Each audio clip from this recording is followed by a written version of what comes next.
तभी से आए दिन किसी ना किसी नए वेरिएंट जो है वो आ रहा है और अब इसी फेहरिस्त में एक और नाम का इजाफा हो गया और उसका नाम है BA.5 जो एक बार फिर से डराने लगा है। देखिए एक रिपोर्ट।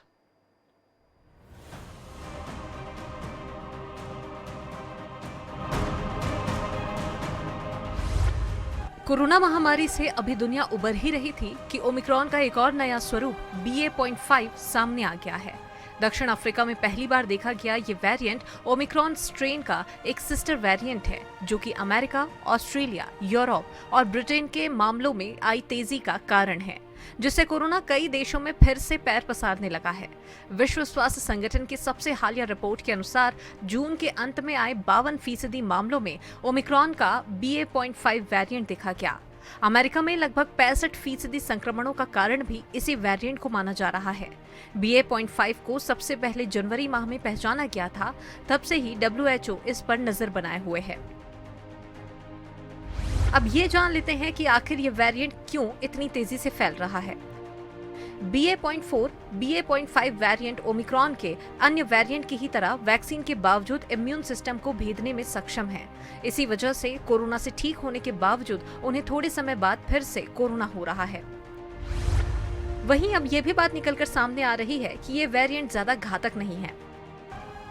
कई देशों के मामलों में आई बढ़ोतरी के बावजूद इस वेरिएंट के मरीजों की मृत्यु दर बहुत कम देखी गई है।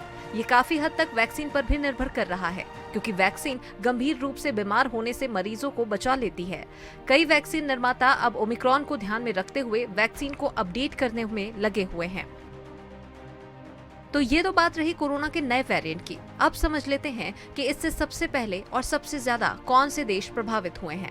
अमेरिका में इस समय कोरोना वायरस के बेहद संक्रामक BA.5 वेरिएंट के कारण संक्रमण के मामले काफी तेजी से बढ़ रहे हैं।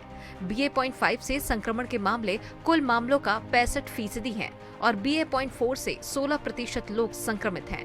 वहीं लॉस एंजलिस काउंटी में भी कोरोना वायरस संक्रमण के मामले एक बार फिर तेजी से बढ़ रहे हैं, जिससे मास्क लगाने को अनिवार्य किए जाने की नौबत आ सकती है।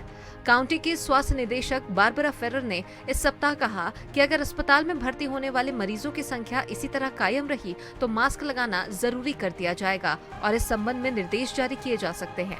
लॉस एंजलिस में करीब 1 करोड़ लोग रहते हैं। हाल के हफ्तों में नए ओमिक्रॉन स्वरूप से संक्रमित होने वाले लोगों की अस्पताल में भर्ती होने की तादाद फिर से बढ़ गई है। राज्य और नगर प्रशासन के साथ व्हाइट हाउस भी इससे निपटने के लिए नए कदम उठा रहा है।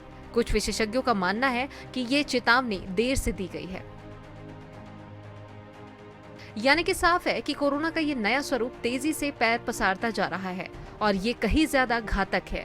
लेकिन इस बीच लोगों को ये भी समझना होगा कि इससे बचाव के लिए हमें सतर्कता बरतनी अभी से शुरू कर देनी चाहिए, ताकि इसका व्यापक असर देखने को न मिले और लोग ज्यादा प्रभावित न हो।